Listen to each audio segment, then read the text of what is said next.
প্রত্যেক দিনই দুপুরবেলা ছাতু খাওয়া শুরু করেছি। এই দেখো অনেকটা ছাতু নিয়ে ফেললাম, বার করে যখন নিচে বলবো।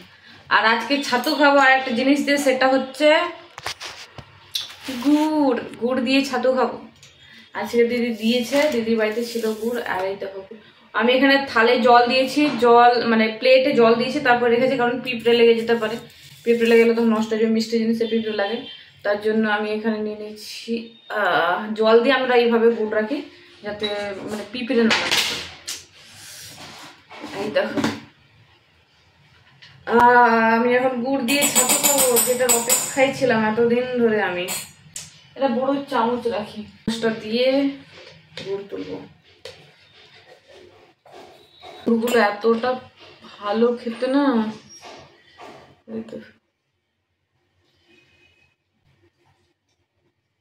বেশি বেশি বেশি করে খাবো না, তখন শেষ হয়ে যাবে। আরে এই আর পাওয়া যাবে না, টাকা দিয়ে কিনেও পাবো না, এমন অবস্থা। গুড় পাবো না, যার জন্য আমি বেশি।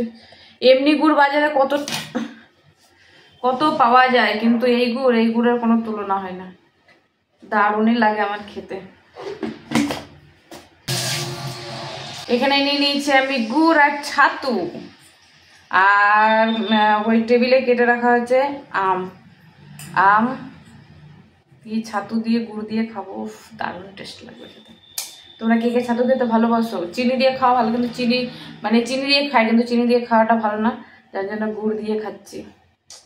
এই গুড়টা যতদিন থাকবে ততদিন খাবো, তারপরে আর ছাতু খাবো না। এই দেখো এখানে আছে আম কেটে রেখেছিলাম, আর এখানে ছাতু।